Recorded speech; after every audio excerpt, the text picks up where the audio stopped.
The Fullness of Life. A short story by Edith Wharton. 1. For hours she had lain in a kind of gentle torpor, not unlike that sweet lassitude which masters one in the hush of a midsummer noon, when the heat seems to have silenced the very birds and insects, and, lying sunk in the tasselled meadow grasses, one looks up through a level roofing of maple leaves at the vast, shadowless, and unsuggestive blue. Now and then, at ever-lengthening intervals, a flash of pain darted through her, like the ripple of sheet lightning across such a midsummer sky, but it was too transitory to shake her stupor, that calm, delicious, bottomless stupor into which she felt herself sinking more and more deeply without a disturbing impulse of resistance, an effort of reattachment to the vanishing edges of consciousness. The resistance, the effort, had known their hour of violence, but now they were at an end. Through her mind, long harried by grotesque visions, fragmentary images of the life that she was leaving, tormenting lines of verse, obstinate presentments of pictures once beheld, indistinct impressions of rivers, towers, and cupolas gathered in the length of journeys half forgotten. Through her mind there not now only moved a few primal sensations of colourless well-being, a vague satisfaction in the thought that she had swallowed her noxious last draught of medicine, and that she should never again hear the creaking of her husband's boots, those horrible boots, and that no one would come to bother her about the next day's dinner. Or the butcher's book. At last, even these dim sensations spent themselves in the thickening obscurity which enveloped her. A dusk now filled with pale geometric roses, circling softly, interminably before her, now darkened to a uniform blue blackness, the hue of a summer night without stars. And into this darkness she felt herself sinking with the gentle sense of security of one upheld from beneath. Like a tepid tide it rose around her, gliding ever higher and higher, folding in its velvety embrace her relaxed and tired body, now submerging her breast and shoulders, now creeping gradually with soft inexorableness over her throat to her chin, to her ears, to her mouth. Now it was rising too high, the impulse to struggle was renewed. Her mouth was full.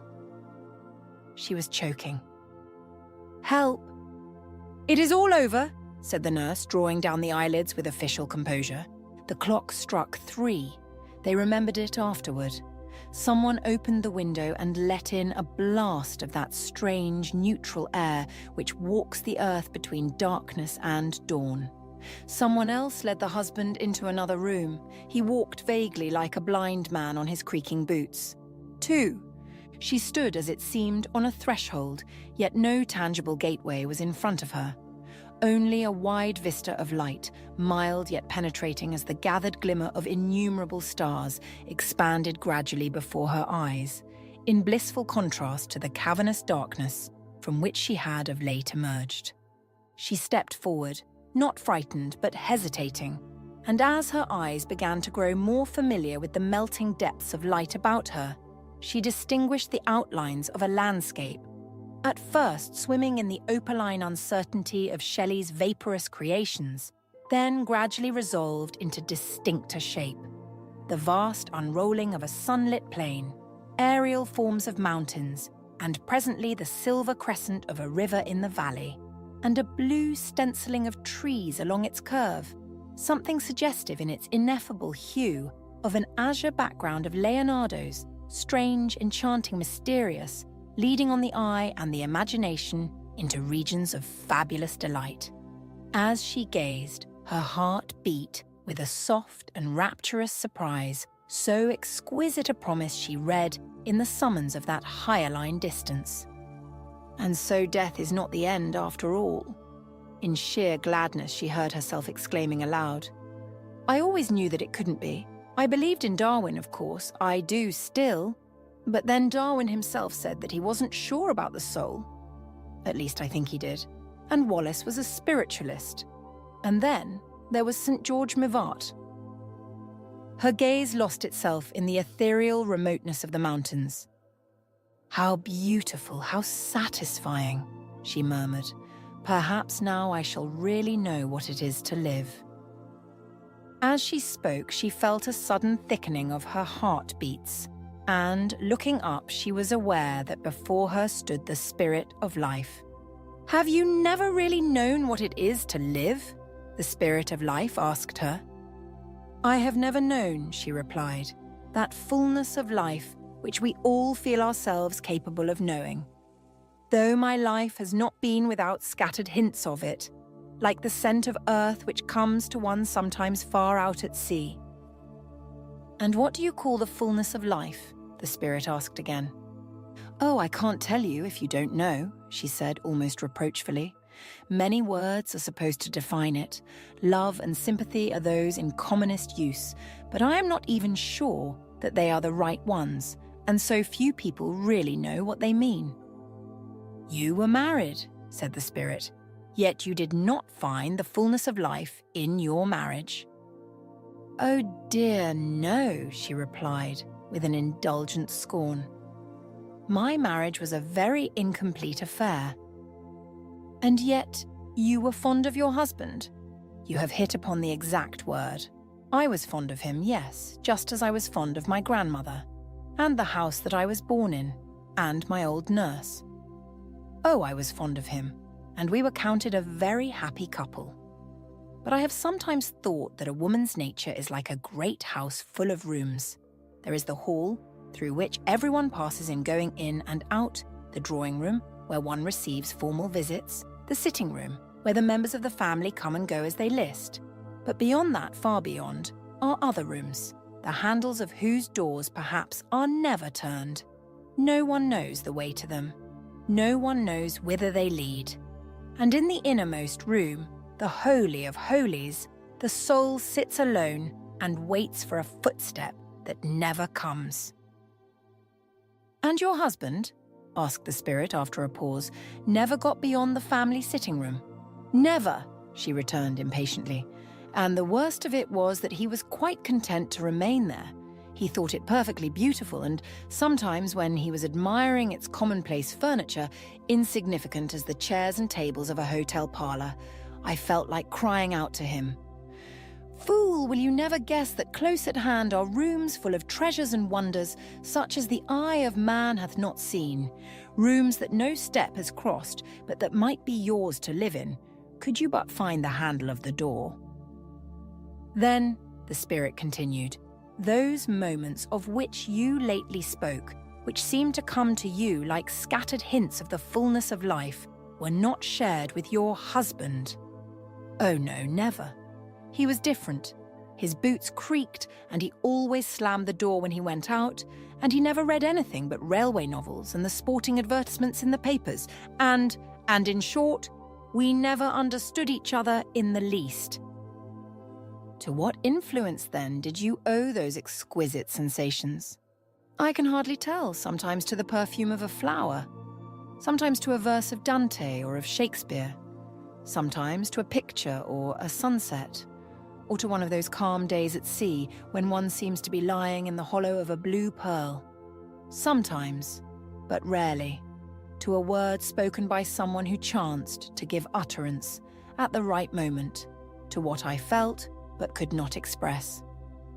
"Someone whom you loved?" asked the Spirit. "I never loved anyone in that way," she said rather sadly.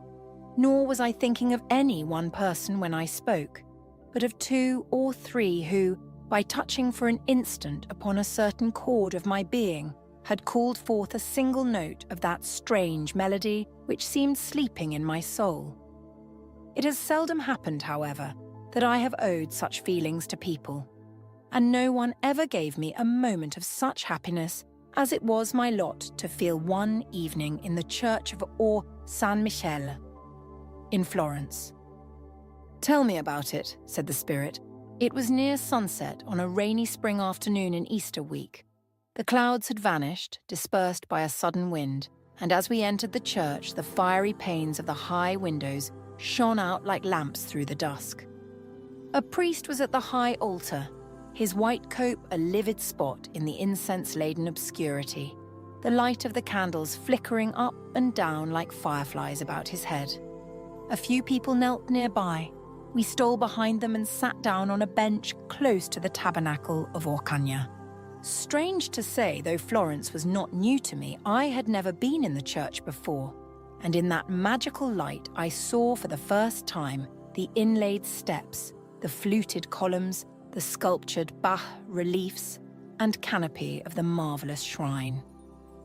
The marble, worn and mellowed by the subtle hand of time, took on an unspeakable rosy hue, suggestive in some remote way of the honey-coloured columns of the Parthenon, but more mystic, more complex, a colour not born of the sun's inveterate kiss, but made up of cryptal twilight and the flame of candles upon martyrs' tombs and gleams of sunset through symbolic panes of chrysoprase and ruby. Such a light as illumines the missals in the Library of Siena, or burns like a hidden fire through the Madonna of Gian Bellini in the Church of the Redeemer at Venice, the light of the Middle Ages, richer, more solemn, more significant than the limpid sunshine of Greece. The church was silent, but for the wail of the priest and the occasional scraping of a chair against the floor, and as I sat there, bathed in that light, absorbed in rapt contemplation of the marble miracle which rose before me, cunningly wrought as a casket of ivory and enriched with jewel-like incrustations and tarnished gleams of gold, I felt myself borne onward along a mighty current whose source seemed to be in the very beginning of things, and whose tremendous waters gathered as they went all the mingled streams of human passion and endeavour. Life, in all its varied manifestations of beauty and strangeness, seemed weaving a rhythmical dance around me as I moved, and wherever the spirit of man had passed, I knew that my foot had once been familiar. As I gazed, the medieval bosses of the tabernacle of Orcagna seemed to melt and flow into their primal forms, so that the folded lotus of the Nile and the Greek acanthus were braided with the runic knots and fish-tailed monsters of the north, and all the plastic terror and beauty born of man's hand from the Ganges to the Baltic quivered and mingled in Orcagna's apotheosis of Mary. And so the river bore me on, past the alien face of antique civilizations and the familiar wonders of Greece, till I swam upon the fiercely rushing tide of the Middle Ages, with its swirling eddies of passion, its heaven-reflecting pools of poetry and art.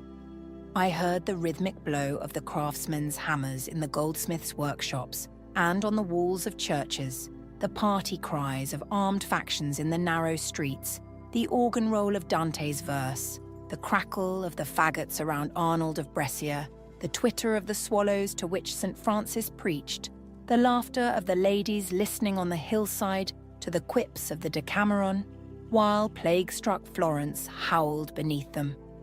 All this and much more I heard, joined in strange unison with voices earlier and more remote, fierce, passionate, or tender, yet subdued to such awful harmony that I thought of the song that the morning stars sang together and felt as though it was sounding in my ears.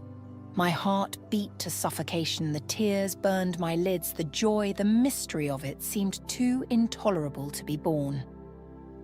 I could not understand even then the words of the song, but I knew that if there had been someone at my side who could have heard it with me, we might have found the key to it together. I turned to my husband, who was sitting beside me in an attitude of patient dejection, gazing into the bottom of his hat, but at that moment he rose, and stretching his stiffened legs said, mildly, "Hadn't we better be going? There doesn't seem to be much to see here, and you know the table d'hôte dinner is at 6:30. Her recital ended, there was an interval of silence. Then the Spirit of Life said, "There is a compensation in store for such needs as you have expressed." "Oh, then you do understand," she exclaimed. "Tell me what compensation, I entreat you." "It is ordained," the Spirit answered, "that every soul which seeks in vain on earth for a kindred soul to whom it can lay bare its inmost being shall find that soul here and be united to it for eternity." A glad cry broke from her lips. "Ah, shall I find him at last?" she cried, exultant. "He is here," said the Spirit of Life. She looked up and saw that a man stood near whose soul, for in that unwanted light she seemed to see his soul more clearly than his face, drew her toward him with an invincible force. "Are you really he?" she murmured. "I am he," he answered. She laid her hand in his and drew him towards the parapet which overhung the valley. "Shall we go down together?" she asked him, "into that marvelous country? Shall we see it together, as if with the self-same eyes, and tell each other in the same words all that we think and feel?" "So," he replied, "have I hoped and dreamed." "What?" she asked with rising joy. "Then you too have looked for me?" "All my life." "How wonderful! And did you never find anyone in the other world who understood you?" "Not wholly. Not as you and I understand each other." "Then you feel it too?" "Oh, I am happy," she sighed. They stood hand in hand, looking down over the parapet upon the shimmering landscape which stretched forth beneath them into sapphirine space. And the Spirit of Life, who kept watch near the threshold, heard now and then a floating fragment of their talk blown backward, like the stray swallows which the wind sometimes separates from their migratory tribe. "Did you never feel at sunset?" "Ah, yes, but I never heard anyone else say so. Did you? Do you remember that line in the 3rd canto of the Inferno?" "Ah, that line, my favourite always. Is it possible—" "You know the stooping Victory in the frieze of the Nike Apteros?" "You mean the one who is tying her sandal? Then you have noticed too that all Botticelli and Mantegna are dormant in those flying folds of her drapery. After a storm in autumn, have you never seen? Yes, it is curious how certain flowers suggest certain painters. The perfume of the Incarnation, Leonardo. That of the rose, Titian. The tuberose, Crivelli. I never supposed that anyone else had noticed it.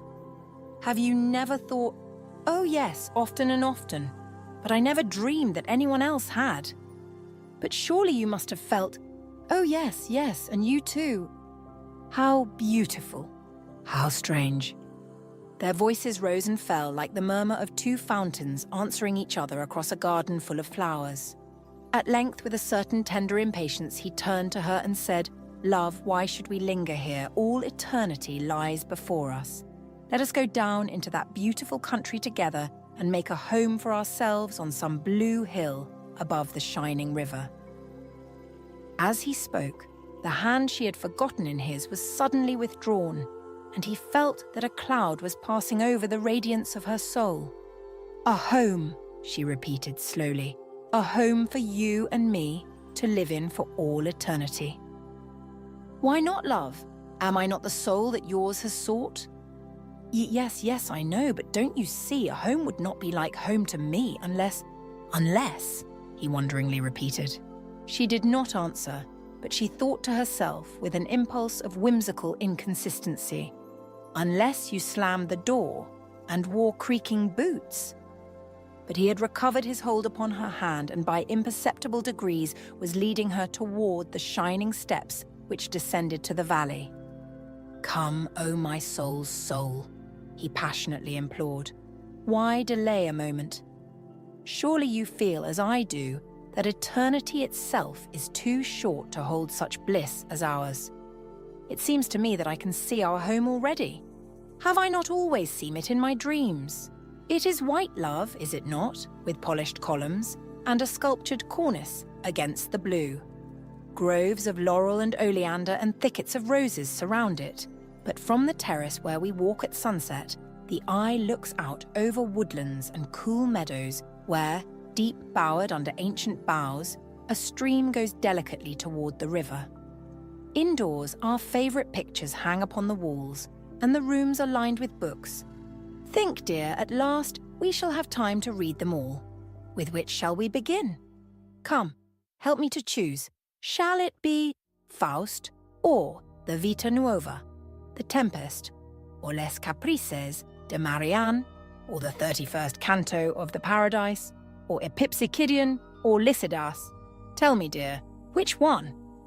As he spoke, he saw the answer trembling joyously upon her lips, but it died in the ensuing silence, and she stood motionless, resisting the persuasion of his hand. "What is it?" he entreated. "Wait a moment," she said with a strange hesitation in her voice.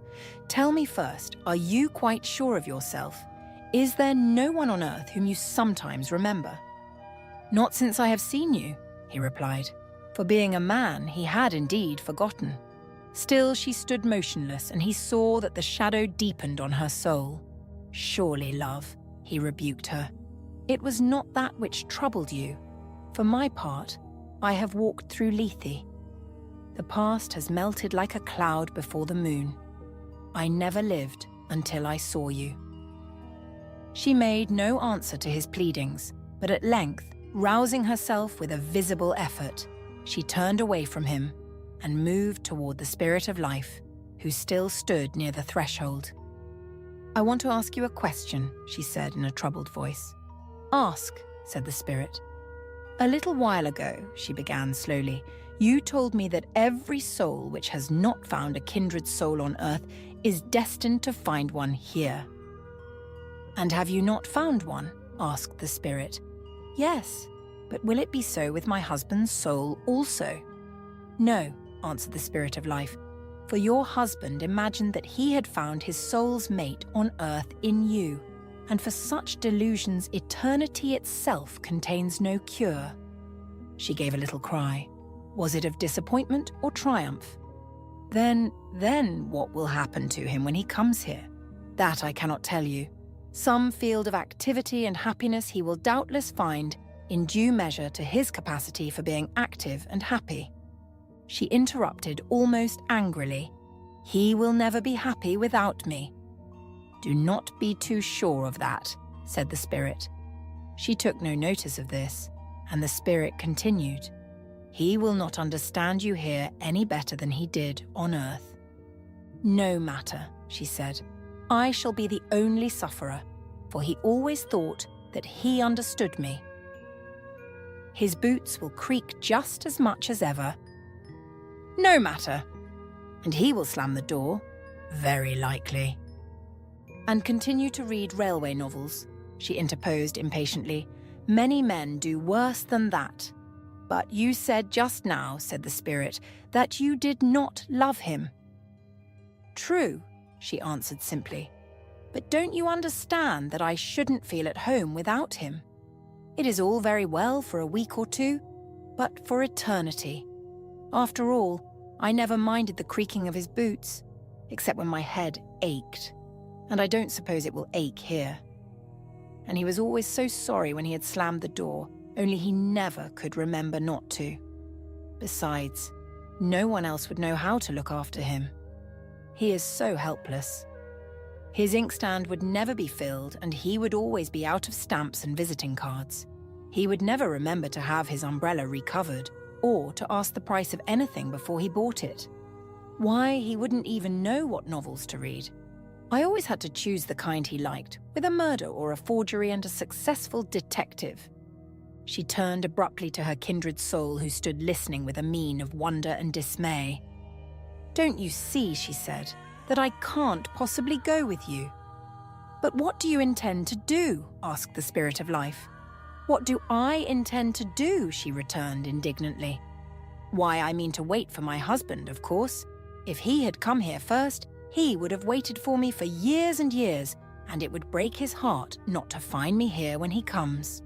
She pointed with a contemptuous gesture to the magic vision of hill and vale, sloping away to the translucent mountains. "He wouldn't give a fig for all that," she said, "if he didn't find me here." "But consider," warned the Spirit, "that you are now choosing for eternity. It is a solemn moment." "Choosing," she said, with a half-sad smile. "Do you still keep up here that old fiction about choosing? I should have thought that you knew better than that. How can I help myself? He will expect to find me here when he comes, and he would never believe you if you told him that I had gone away with someone else. Never, never." "So be it," said the Spirit. "Here As on earth, each one must decide for himself. She turned to her kindred soul and looked at him gently, almost wistfully. "I am sorry," she said. "I should have liked to talk with you again, but you will understand, I know, and I dare say you will find someone else a great deal cleverer."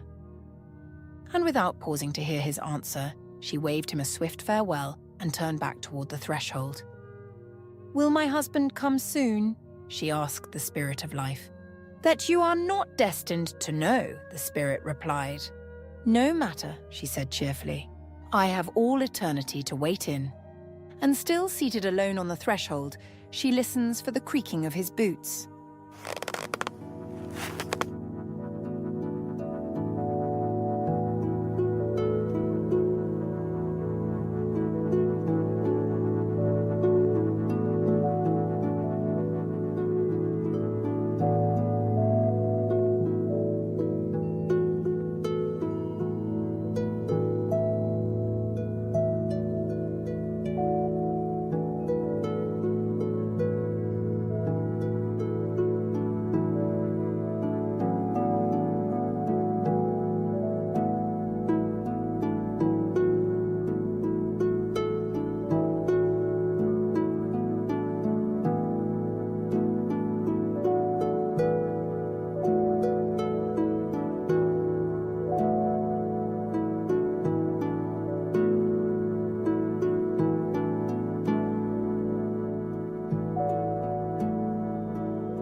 Expiation, a short story by Edith Wharton. 1. "I can never," said Mrs. Fetherel, "hear the bell ring without a shudder." Her unruffled aspect, she was the kind of woman whose emotions never communicate themselves to her clothes, and the conventional background of the New York drawing room, with its pervading implication of an imminent tea tray and of an atmosphere in which the social functions have become purely reflex, lent to her declaration a relief not lost on her cousin Mrs. Clinch, who, from the other side of the fireplace, agreed with a glance at the clock that it was the hour for bores. "Bores!" cried Mrs. Fetherel impatiently. "If I shuddered at them, I should have a chronic ague." She leaned forward and laid a sparkling finger on her cousin's shabby black knee. "I mean the newspaper clippings," she whispered. Mrs. Clinch returned a glance of intelligence. "They've begun already?" "Not yet, but they're sure to now, at any minute, my publisher tells me." Mrs. Fetherel's look of apprehension sat oddly on her small features, which had an air of neat symmetry somehow suggestive of being set in order every morning by the housemaid. Someone, there were rumours that it was her cousin, had once said that Paula Fetherel would have been very pretty if she hadn't looked so like a moral axiom in a copybook hand. Mrs. Clinch received her confidence with a smile. "Well," she said, "I suppose you were prepared for the consequences of authorship." Mrs. Fetherel blushed brightly. "It isn't their coming," she owned. "It's their coming now." "Now?" "The bishop's in town." Mrs. Clinch leaned back and shaped her lips to a whistle which deflected in a laugh. "Well," she said. "You see," Mrs. Fetherel triumphed. "Well, weren't you prepared for the bishop?" "Not now, at least I hadn't thought of his seeing the clippings." "And why should he see them?" "Bella, won't you understand? It's John." "John?" "Who has taken the most unexpected tone, one might almost say out of perversity." "Oh, perversity," Mrs. Clinch murmured, observing her cousin between lids wrinkled by amusement. "What tone has John taken?" Mrs. Fetherel threw out her answer with the desperate gesture of a woman who lays bare the traces of a marital fist. "The tone of being proud of my book." The measure of Mrs. Clinch's enjoyment overflowed in laughter. "Oh, you may laugh," Mrs. Fetherel insisted, "but it's no joke to me. In the first place, John's liking the book is such a false note, it puts me in such a ridiculous position. And then it has set him watching for the reviews. Who would ever have suspected John of knowing that books were reviewed? Why, he's actually found out about the clipping bureau. And whenever the postman rings, I hear John rush out of the library to see if there are any yellow envelopes. Of course, when they do come, he'll bring them into the drawing room and read them aloud to everybody who happens to be here. And the bishop is sure to happen to be here. Mrs. Clinch repressed her amusement. The picture you draw is a lurid one, she conceded. But your modesty strikes me as abnormal, especially in an author. The chances are that some of the clippings will be rather pleasant reading. The critics are not all union men. Mrs. Fetherel stared. Union men? Well, I mean, they don't all belong to the well-known Society for the Persecution of Rising Authors. Some of them have even been known to defy its regulations and say a good word for a new writer. Oh, I dare say, said Mrs. Fetherel, with the laugh her cousin's epigram exacted. But you don't quite see my point. I'm not at all nervous about the success of my book. My publisher tells me I have no need to be, but I am afraid of its being a success de scandale. Mercy, said Mrs. Clinch, sitting up. The butler and footman at this moment appeared with the tea tray, and when they had withdrawn, Mrs. Fetherel, bending her brightly rippled head above the kettle, continued in a murmur of avowal, "The title, even, is a kind of challenge." Fast and loose, Mrs. Clinch mused. Yes, it ought to take... I didn't choose it for that reason, the author protested. I should have preferred something quieter, less pronounced, but I was determined not to shirk the responsibility of what I had written. I want people to know beforehand exactly what kind of book they are buying. Well, said Mrs. Clinch, that's a degree of conscientiousness that I've never met with before. So few books fulfill the promise of their titles that experienced readers never expect the fare to come up to the menu. Fast and loose will be no disappointment on that score, her cousin significantly returned. I've handled the subject without gloves. I've called a spade a spade. You simply make my mouth water. And to think, I haven't been able to read it yet because every spare minute of my time has been given to correcting the proofs of How the Birds Keep Christmas. There's an instance of the hardships of an author's life. Mrs. Fetherel's eye clouded. Don't joke, Bella, please. I suppose to experienced authors there's always something absurd in the nervousness of a new writer, but in my case, so much is at stake. I've put so much of myself into this book, and I'm so afraid of being misunderstood, of being, as it were, in advance of my time. Like poor Flaubert. I know you'll think me ridiculous. And if only my own reputation were at stake, I should never give it a thought. But the idea of dragging John's name through the mire... Mrs. Clinch, who had risen and gathered her cloak about her, stood surveying from her genial height her cousin's agitated countenance. Why did you use John's name, then? That's another of my difficulties. I had to. There would have been no merit in publishing such a book under an assumed name. It would have been an act of moral cowardice. Fast and Loose is not an ordinary novel. A writer who dares to show up the hollowness of social conventions must have the courage of her convictions and be willing to accept the consequences of defying society. Can you imagine Ibsen or Tolstoy writing under a false name? Mrs. Fetherel lifted a tragic eye to her cousin. You don't know, Bella, how often I've envied you since I began to write.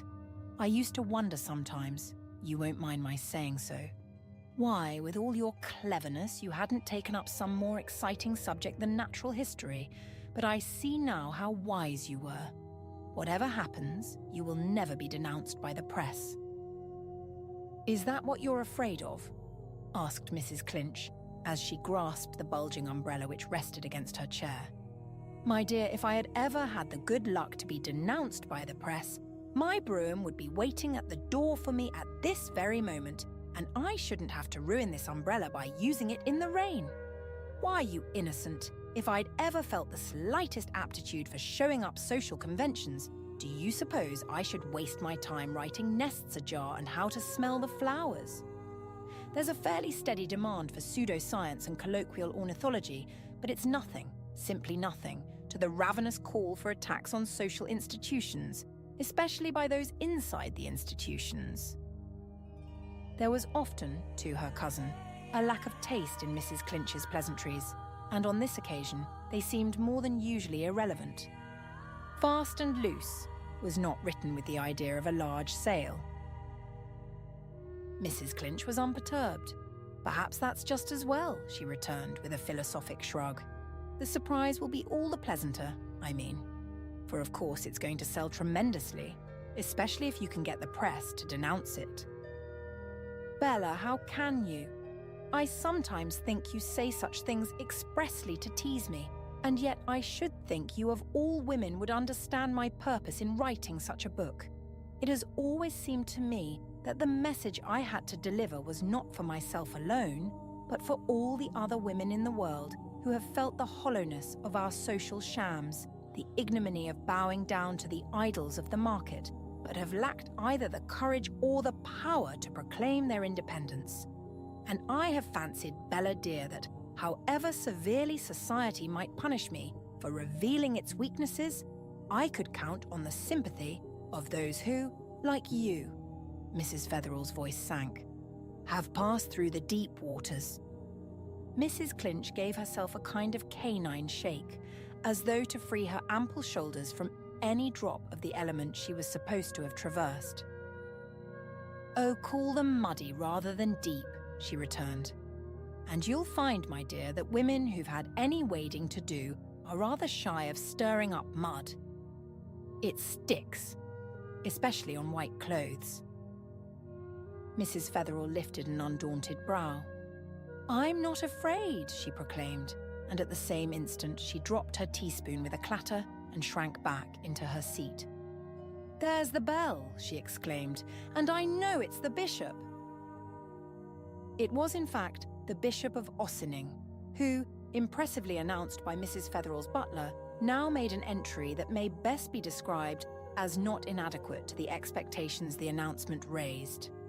The bishop always entered a room well, but, when unannounced or preceded by a low church butler who gave him his surname, his appearance lacked the impressiveness conferred on it by the due specification of his diocesan dignity. The bishop was very fond of his niece, Mrs. Fetherel, and one of the traits he most valued in her was the possession of a butler who knew how to announce a bishop. Mrs. Clinch was also his niece, but, aside from the fact that she possessed no butler at all, she had laid herself open to her uncle's criticism by writing insignificant little books which had a way of going into 5 or 10 editions, while the fruits of his own episcopal leisure, The Whale of Jonah, 20 cantos in blank verse, and Through a Glass Brightly, or How to Raise Funds for a Memorial Window, inexplicably languished on the back shelves of a publisher noted for his dexterity in pushing devotional goods. Even this indiscretion the bishop might, however, have condoned, had his niece thought fit to turn to him for support and advice at the painful juncture of her history when, in her own words, it became necessary for her to invite Mr. Clinch to look out for another situation. Mr. Clinch's misconduct was of the kind especially designed by Providence to test the fortitude of a Christian wife and mother, and the bishop was absolutely distended with seasonable advice and edification. So that when Bella met his tentative exhortations with the curt remark that she preferred to do her own house cleaning unassisted, her uncle's grief at her ingratitude was not untempered with sympathy for Mr. Clinch. It is not surprising, therefore, that the bishop's warmest greetings were always reserved for Mrs. Zeezes Fetherel, and on this occasion Mrs. Clinch thought she detected, in the salutation which fell to her share, a pronounced suggestion that her own presence was superfluous, a hint which she took with her usual imperturbable good humour. 2. Left alone with the bishop, Mrs. Fetherel sought the nearest refuge from conversation by offering him a cup of tea. The bishop accepted with the preoccupied air of a man to whom, for the moment, tea is but a subordinate incident. Mrs. Fetherel's nervousness increased, and knowing that the surest way of distracting attention from one's own affairs is to affect an interest in those of one's companion, she hastily asked if her uncle had come to town on business. "On business, yes," said the bishop in an impressive tone. "I had to see my publisher, who has been behaving rather unsatisfactorily in regard to my last book." "Ah, your last book," faltered Mrs. Fetherel, with a sickening sense of her inability to recall the name or nature of the work in question, and a mental vow never again to be caught in such ignorance of a colleague's productions. "Through a glass brightly," the bishop explained, with an emphasis which revealed his detection of her predicament. "You may remember that I sent you a copy last Christmas." "Of course I do," Mrs. Fetherel brightened. "It was that delightful story of the poor consumptive girl who had no money and 2 little brothers to support. Sisters, idiot sisters," the bishop gloomily corrected. "I mean sisters, and who managed to collect money enough to put up a beautiful memorial window to her grandfather whom she had never seen, but whose sermons had been her chief consolation and support during her long struggle with poverty and disease." The bishop gave the satisfied sigh of the workman who reviews his completed task. "A touching subject, surely, and I believe I did it justice. At least, so my friends assured me." "Why, yes. I remember there was a splendid review of it in the Reredos," cried Mrs. Fetherel, moved by the incipient instinct of reciprocity.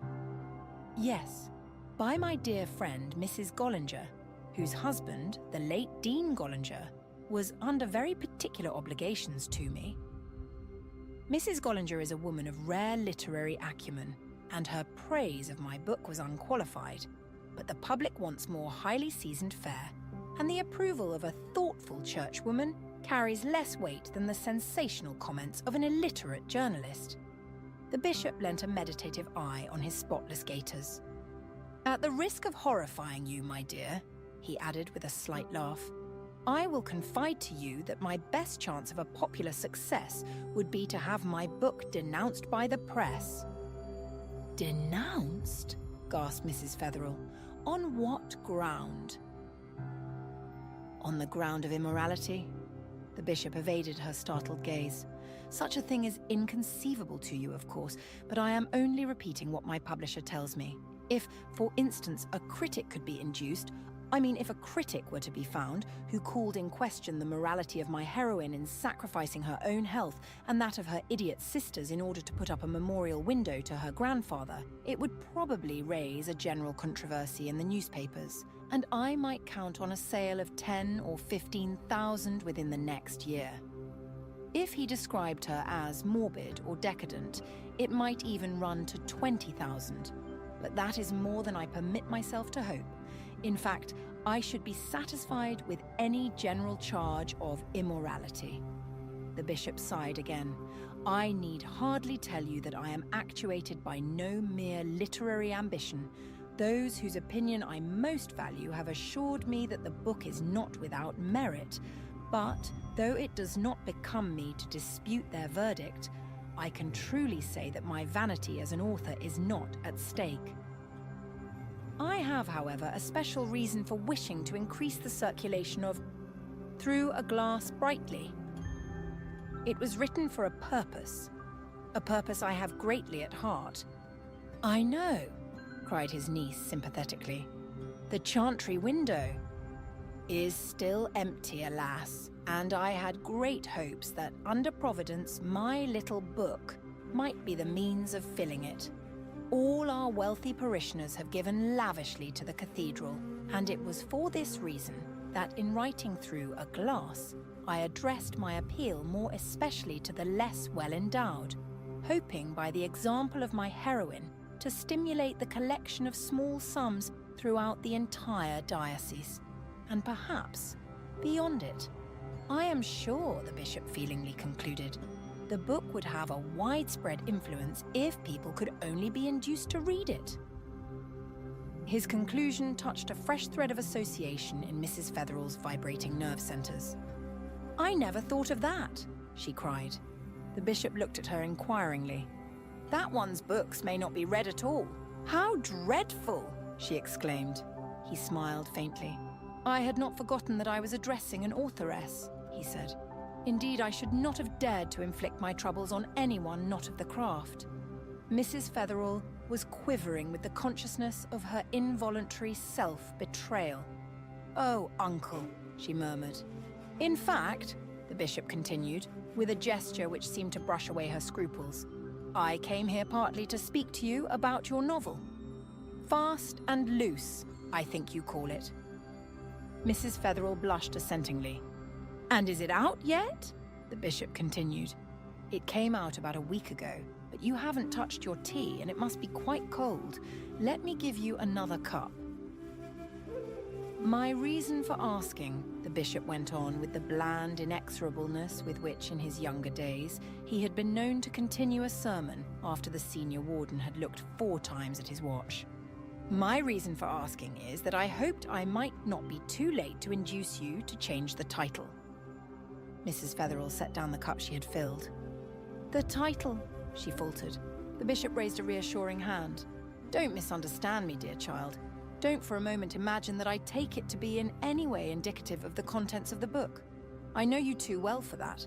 My first idea was that it had probably been forced on you by an unscrupulous publisher.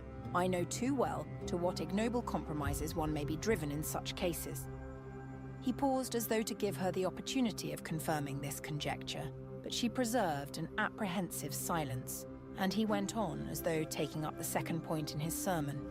Or again, the name may have taken your fancy without your realizing all that it implies to minds more alive than yours to offensive innuendos. It is, ahem, excessively suggestive, and I hope I am not too late to warn you of the false impression it is likely to produce on the very readers whose approbation you would most value. My friend Mrs. Gollinger, for instance. Mrs. Fetherel, as the publication of her novel testified, was in theory a woman of independent views, and if in practice she sometimes failed to live up to her standard, it was rather from an irresistible tendency to adapt herself to her environment than from any conscious lack of moral courage. The bishop's exordium had excited in her that sense of opposition which such admonitions are apt to provoke. But as he went on, she felt herself gradually enclosed in an atmosphere in which her theories vainly gasped for breath. The bishop had the immense dialectical advantage of invalidating any conclusions at variance with his own by always assuming that his premises were among the necessary laws of thought. This method, combined with the habit of ignoring any classifications but his own, created an element in which the first condition of existence was the immediate adoption of his standpoint, so that his niece, as she listened, seemed to feel Mrs. Gollinger's Mechlin cap spreading its conventual shadow over her rebellious brow, and the Revue de Paris at her elbow turning into a copy of the Reredos. She had meant to assure her uncle that she was quite aware of the significance of the title she had chosen, that it had been deliberately selected as indicating the subject of her novel, and that the book itself had been written in direct defiance of the class of readers for whose susceptibilities she was alarmed. The words were almost on her lips when the irresistible suggestion conveyed by the bishop's tone and language deflected them into the apologetic murmur, "Oh, uncle, you mustn't think I never meant—" How much farther this current of reaction might have carried her. The historian is unable to compute her, for at this point the door opened and her husband entered the room. "The first review of your book," he cried, flourishing a yellow envelope. "My dear bishop, how lucky you're here." Though the trials of married life have been classified and catalogued with exhaustive accuracy, there is one form of conjugal misery which has perhaps received inadequate attention, and that is the suffering of the versatile woman whose husband is not equally adapted to all her moods. Every woman feels for the sister who is compelled to wear a bonnet which does not go with her gown, but how much sympathy is given to her whose husband refuses to harmonize with the pose of the moment. Scant justice has, for instance, been done to the misunderstood wife whose husband persists in understanding her, to the submissive helpmate whose taskmaster shuns every opportunity of browbeating her, and to the generous and impulsive being whose bills are paid with philosophic calm. Mrs. Fetherel, as wives go, had been fairly exempt from trials of this nature, for her husband, if undistinguished by pronounced brutality or indifference, had at least the negative merit of being her intellectual inferior. Landscape gardeners, who are aware of the usefulness of a valley in emphasizing the height of a hill, can form an idea of the account to which an accomplished woman may turn such deficiencies, and it need scarcely be said that Mrs. Fetherel had made the most of her opportunities. It was agreeably obvious to everyone, Fetherel included, that he was not the man to appreciate such a woman. But there are no limits to man's perversity, and he did his best to invalidate this advantage by admiring her without pretending to understand her. What she most suffered from was this fatuous approval, the maddening sense that, however she conducted herself, he would always admire her. Had he belonged to the class whose conversational supplies are drawn from the domestic circle, his wife's name would never have been off his lips. And to Mrs. Fetherel's sensitive perceptions, his frequent silences were indicative of the fact that she was his one topic. It was, in part, the attempt to escape this persistent approbation that had driven Mrs. Fetherel to authorship.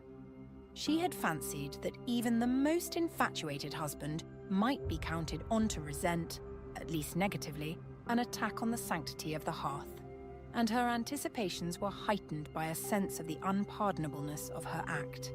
Mrs. Fetherel's relations with her husband were in fact complicated by an irrepressible tendency to be fond of him, and there was a certain pleasure in the prospect of a situation that justified the most explicit expiation.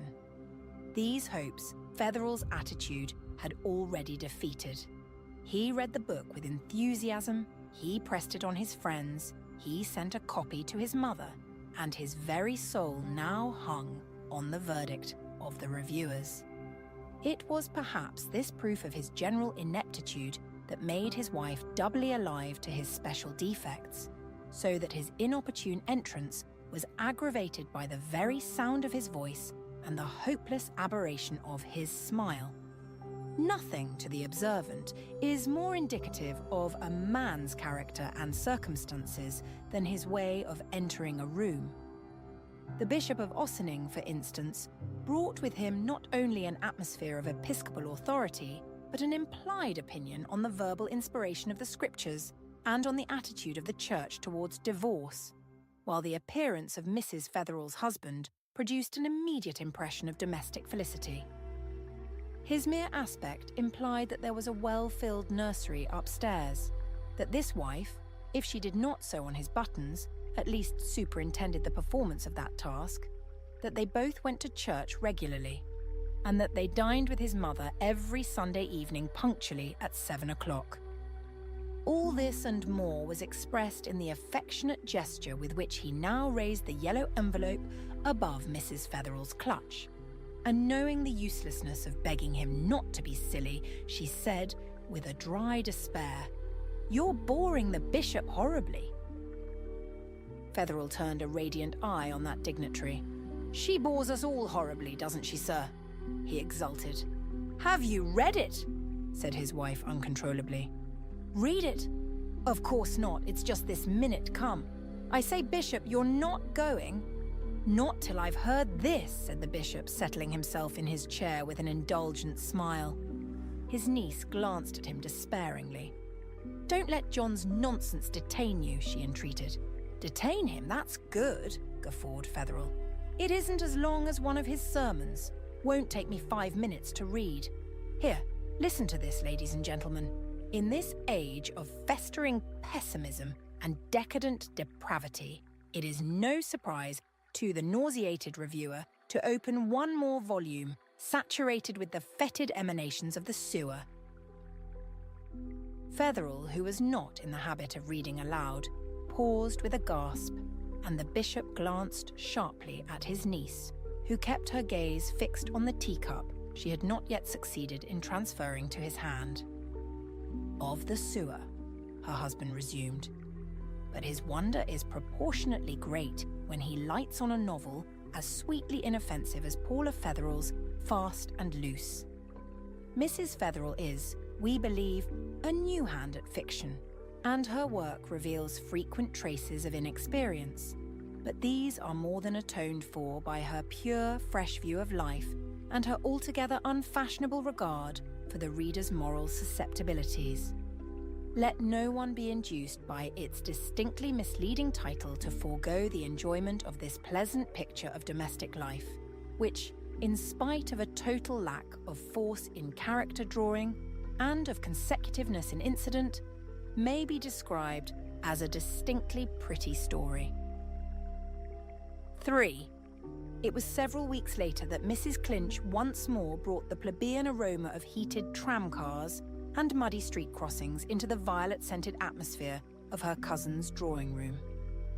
"Well," she said, tossing a damp bundle of proof into the corner of a silk-cushioned bergère, "I've read it at last, and I'm not so awfully shocked." Mrs. Fetherel, who sat near the fire with her head propped on a languid hand, looked up without speaking.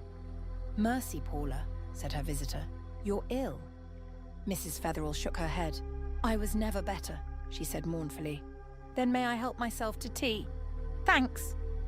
Mrs. Clinch carefully removed her mended glove before taking a buttered tea cake. Then she glanced again at her cousin. "It's not what I said just now," she ventured. "Just now?"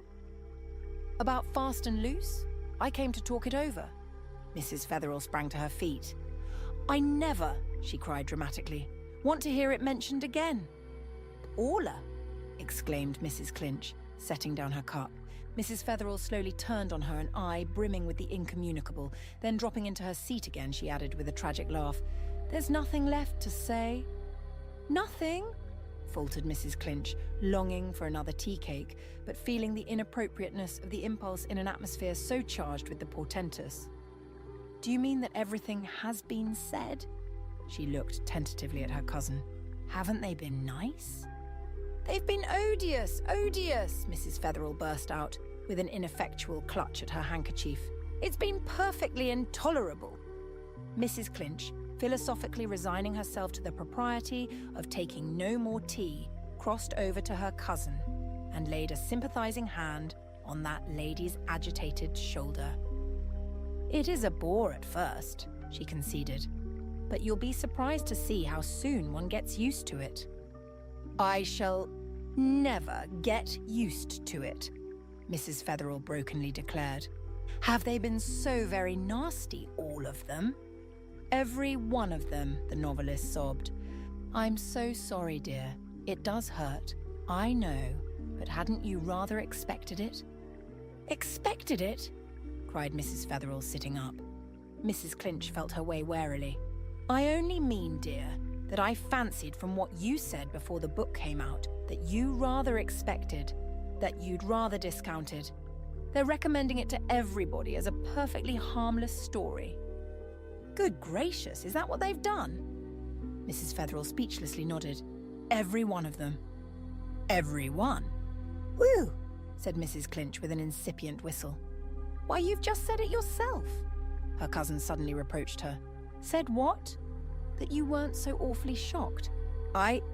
Oh, well, you see, you'd keyed me up to such a pitch that it wasn't quite as bad as I expected." Mrs. Fetherel lifted a smile steeled for the worst. "Why not say at once," she suggested, "that it's a distinctly pretty story?" "They haven't said that. They've all said it." "My poor Paula. Even the bishop." "The bishop called it a pretty story?" "He wrote me. I've his letter somewhere. The title rather scared him. He wanted me to change it, but when he'd read the book, he wrote that it was all right and that he'd sent several copies to his friends." "The old hypocrite," cried Mrs. Clinch. "That was nothing but professional jealousy." "Do you think so?" cried her cousin, brightening. "Sure of it, my dear. His own books don't sell, and he knew the quickest way to kill yours was to distribute it through the diocese with his blessing. Then you don't really think it's a pretty story?" "Dear me, no, not nearly as bad as that." "You're so good, Bella, but the reviewers—" "Oh, the reviewers," Mrs. Clinch jeered. She gazed meditatively at the cold remains of her tea cake. "Let me see," she said suddenly. "Do you happen to remember if the first review came out in an important paper?" "Yes, the Radiator." "That's it, I thought so. Then the others simply followed suit. They often do if a big paper sets the pace. Saves a lot of trouble. Now if you could only have got the Radiator to denounce you." "That's what the bishop said," cried Mrs. Fetherel. "He did. He said his only chance of selling through a glass brightly was to have it denounced on the ground of immorality." Said Mrs. Clinch. "I thought he knew a trick or two." She turned an illuminated eye on her cousin. "You ought to get him to denounce fast and loose," she cried. Mrs. Fetherel looked at her suspiciously. "I suppose every book must stand or fall on its own merits," she said in an unconvinced tone. "Bosh, that view is as extinct as the postchaise and the packet ship. It belongs to the time when people read books. Nobody does that now. The reviewer was the first to set the example, and the public were only too thankful to follow it. At first they read the reviews. Now they read only the publisher's extracts from them. Even these are rapidly being replaced by paragraphs borrowed from the vocabulary of commerce. I often have to look twice before I am sure if I am reading a department store advertisement or the announcement of a new batch of literature. The publishers will soon be having their fall and spring openings and their special importations for Horse Show Week. But the bishop is right, of course. Nothing helps a book like a rousing attack on its morals. And as the publishers can't exactly proclaim the impropriety of their own wares, the task has to be left to the press or the pulpit. "The pulpit?" Mrs. Fetherel mused. "Why, yes, look at those 2 novels in England last year." Mrs. Fetherel shook her head hopelessly. "There is so much more interest in literature in England than here." "Well, we've got to make the supply create the demand. The bishop could run your novel up into the 100,000s in no time." "But if he can't make his own sell?" "My dear, a man can't very well preach against his own writings." Mrs. Clinch rose and picked up her proofs. "I'm awfully sorry for you, Paula dear," she concluded, "but I can't help being thankful that there's no demand for pessimism in the field of natural history. Fancy having to write The Fall of a Sparrow or How the Plants Misbehave." 4. Mrs. Fetherel, driving up to the Grand Central Station one morning about 5 months later, caught sight of the distinguished novelist Archer Hines hurrying into the waiting room ahead of her. Hines, on his side, recognizing her brougham, turned back to greet her as the footman opened the carriage door. "My dear colleague, is it possible that we are travelling together?" Mrs. Fetherel blushed with pleasure. Hines had given her 2 columns of praise in the Sunday Meteor, and she had not yet learned to disguise her gratitude. "I am going to Ossining," she said smilingly. "So am I. Why, this is almost as good as an elopement. And it will end where elopements ought to, in church." "In church? You're not going to Ossining to go to church?" "Why not? There's a special ceremony in the cathedral. The chantry window is to be unveiled." "The chantry window? How picturesque! What is a chantry? And why do you want to see it unveiled? Are you after copy? Doing something in the Huysmans manner? La cattedrale, eh?" "Oh no," Mrs. Fetherel hesitated. "I'm going simply to please my uncle," she said at last. "Your uncle?" "The bishop, you know." She smiled. The bishop of Ossining. Why, wasn't he the chap who made that ridiculous attack on your book? Is that prehistoric ass your uncle? Upon my soul, I think you're mighty forgiving to travel all the way to Ossining for one of his stained glass sociables." Mrs. Fetherel's smile flowed into a gentle laugh. "Oh, I've never allowed that to interfere with our friendship.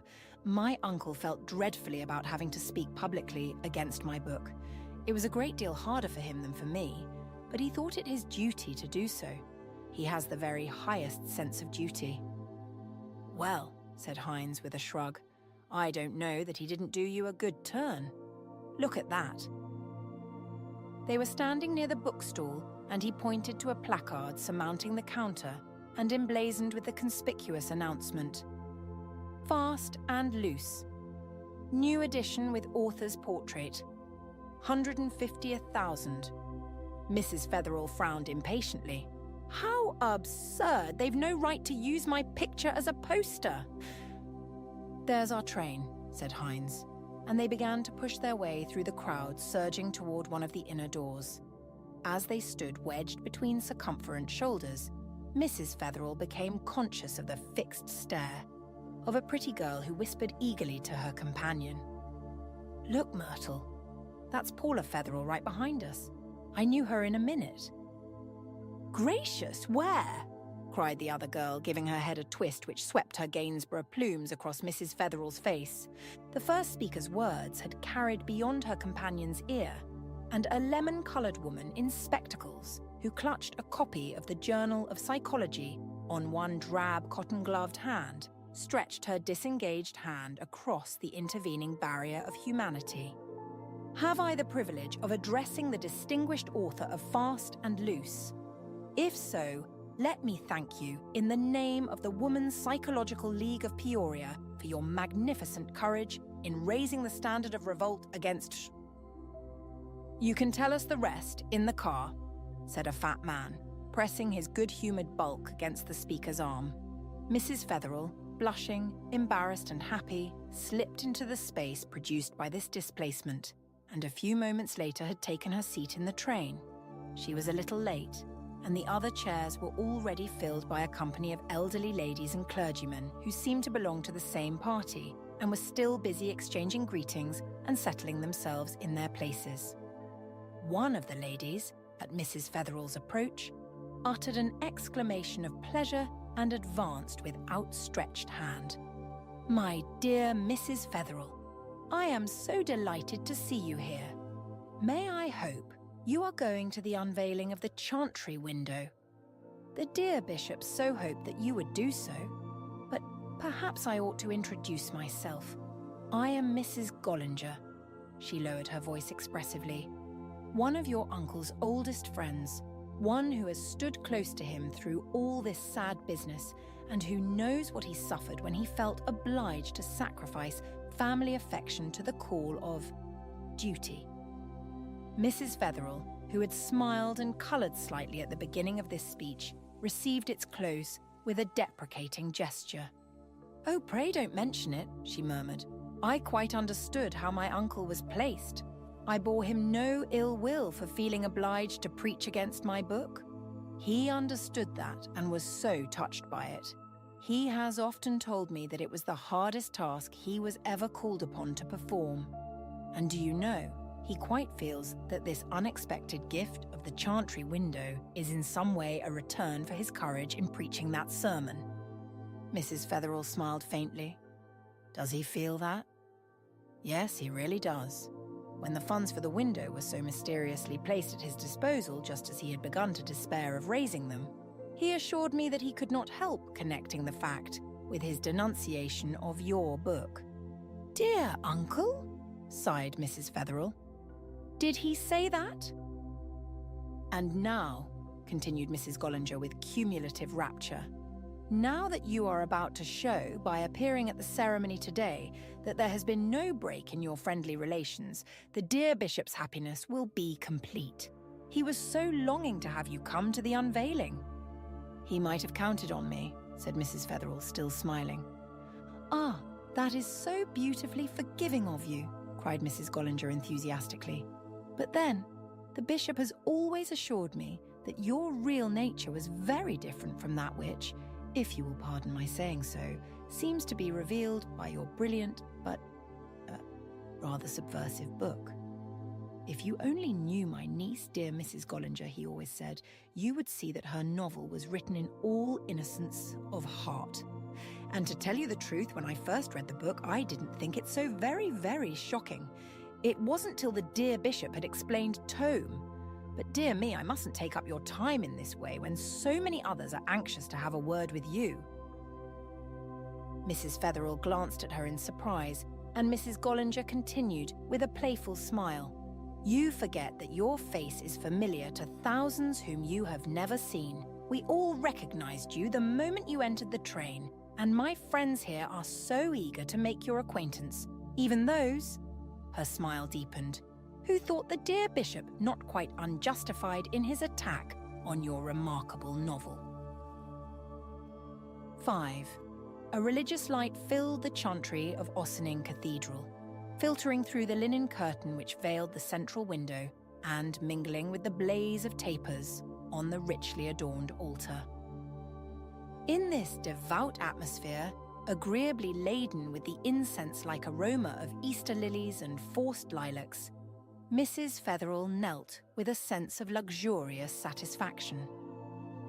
Beside her sat Archer Hines, who had remembered that there was to be a church scene in his next novel, and that his impressions of the devotional environment needed refreshing. Mrs. Fetherel was very happy.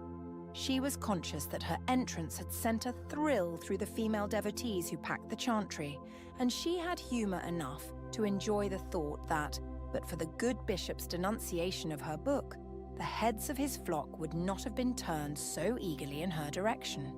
Moreover, as she had entered, she had caught sight of a society reporter, and she knew that her presence, and the fact that she was accompanied by Hines, would be conspicuously proclaimed in the morning papers.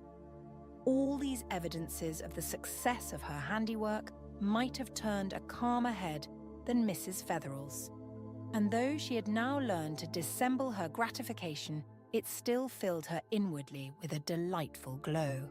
The bishop was somewhat late in appearing, and she employed the interval in meditating on the plot of her next novel, which was already partly sketched out, but for which she had been unable to find a satisfactory denouement. By a not uncommon process of ratiocination, Mrs. Fetherel's success had convinced her of her vocation. She was sure now that it was her duty to lay bare the secret plague spots of society, and she was resolved that there should be no doubt as to the purpose of her new book. Experience had shown her that where she had fancied she was calling a spade, she had in fact been alluding in guarded terms to the drawing-room shovel. She was determined not to repeat the same mistake, and she flattered herself that her coming novel would not need an episcopal denunciation to ensure its sale, however likely it was to receive this crowning evidence of success. She had reached this point in her meditations when the choir burst into song and the ceremony of the unveiling began. The bishop, almost always felicitous in his addresses to the fair sex, was never more so than when he was celebrating the triumph of one of his cherished purposes. There was a peculiar mixture of Christian humility and episcopal exaltation in the manner with which he called attention to the Creator's promptness in responding to his demand for funds, and he had never been more happily inspired than in eulogizing the mysterious gift of the chantry window. Though no hint of the donor's identity had been allowed to escape him, it was generally understood that the bishop knew who had given the window, and the congregation awaited in a flutter of suspense the possible announcement of a name. None came, however, though the bishop deliciously titillated the curiosity of his flock by circling ever closer about the interesting secret. He would not disguise from them, he said, that the heart which had divined his inmost wish had been a woman's. Is it not to woman's intuitions that more than half the happiness of earth is owing? What man is obliged to learn by the laborious process of experience, woman's wondrous instinct tells her at a glance. And so it had been with this cherished scheme, this unhoped-for completion of their beautiful chantry. So much at least he was allowed to reveal, and indeed, had he not done so, the window itself would have spoken for him, since the first glance at its touching subject and exquisite design would show it to have originated in a woman's heart. This tribute to the sex was received with an audible sigh of contentment, and the bishop, always stimulated by such evidence of his sway over his hearers, took up his theme with gathering eloquence. Yes, a woman's heart had planned the gift, a woman's hand had executed it, and, might he add, without too far withdrawing the veil in which Christian beneficence ever loved to drape its acts.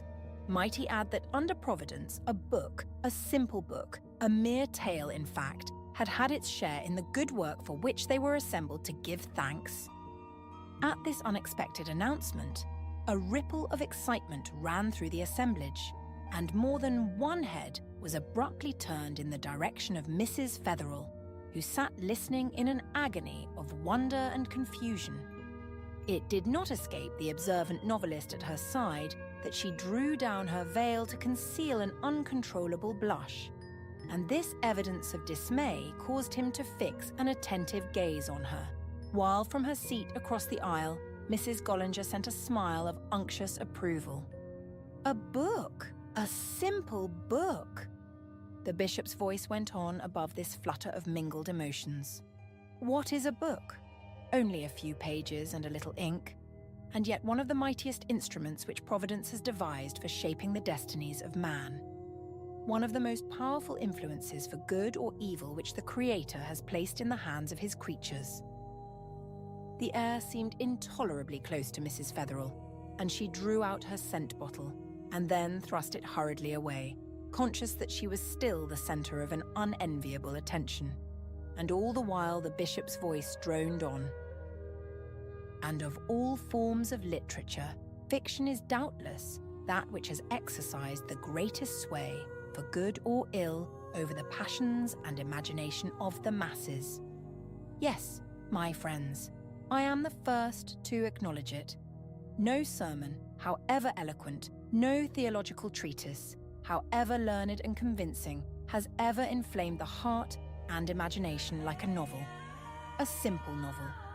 Incalculable is the power exercised over humanity by the great magicians of the pen, a power ever enlarging its boundaries and increasing its responsibilities as popular education multiplies the number of readers. Yes, it is the novelist's hand which can pour balm on countless human sufferings or inoculate mankind with the festering poison of a corrupt imagination." Mrs. Fetherel had turned white, and her eyes were fixed with a blind stare of anger on the large-sleeved figure in the centre of the chancel. And too often, alas, it is the poison and not the balm which the unscrupulous hand of genius proffers to its unsuspecting readers. But my friends, why should I continue? None know better than an assemblage of Christian women, such as I am now addressing, the beneficent or baleful influences of modern fiction. And so, when I say that this beautiful chantry window of ours owes its existence in part to the romancer's pen, the bishop paused, and bending forward, seemed to seek a certain face among the countenances eagerly addressed to his. When I say that this pen, which, for personal reasons, it does not become me to celebrate unduly. Mrs. Fetherel at this point half rose, pushing back her chair which scraped loudly over the marble floor. But Hines involuntarily laid a warning hand on her arm, and she sank down with a confused murmur about the heat. When I confess that this pen, which for once at least has proved itself so much mightier than the sword, is that which was inspired to trace the simple narrative of Through a Glass Brightly. Mrs. Fetherel looked up with a gasp of mingled relief and anger. When I tell you, my dear friends, that it was your bishop's own work which first roused the mind of one of his flock to the crying need of a chantry window, I think you will admit that I am justified in celebrating the triumphs of the pen, even though it be the modest instrument which your own bishop wields. The bishop paused impressively, and a faint gasp of surprise and disappointment was audible throughout the chantry. Something very different from this conclusion had been expected, and even Mrs. Gollinger's lips curled with a slightly ironic smile. But Archer Hines's attention was chiefly reserved for Mrs. Fetherel, whose face had changed with astonishing rapidity from surprise to annoyance, from annoyance to relief, and then back again to something very like indignation. The address concluded, the actual ceremony of the unveiling was about to take place, and the attention of the congregation soon reverted to the chancel, where the choir had grouped themselves beneath the veiled window, prepared to burst into a chant of praise as the bishop drew back the hanging. The moment was an impressive one, and every eye was fixed on the curtain. Even Heinz's gaze strayed to it for a moment, but soon returned to his neighbour's face. And then he perceived that Mrs. Fetherel, alone of all the persons present, was not looking at the window. Her eyes were fixed in an indignant stare on the bishop. A flush of anger burned becomingly under her veil, and her hands nervously crumpled the beautifully printed programme of the ceremony. Heinz broke into a smile of comprehension. He glanced at the bishop and back at the bishop's niece. Then, as the episcopal hand was solemnly raised to draw back the curtain, he bent and whispered in Mrs. Fetherel's ear, "Why, you gave it yourself! You wonderful woman, of course you gave it yourself!" Mrs. Fetherel raised her eyes to his with a start. Her blush deepened and her lips shaped a hasty no, but the denial was deflected into the indignant murmur, "It wasn't his silly book that did it anyhow.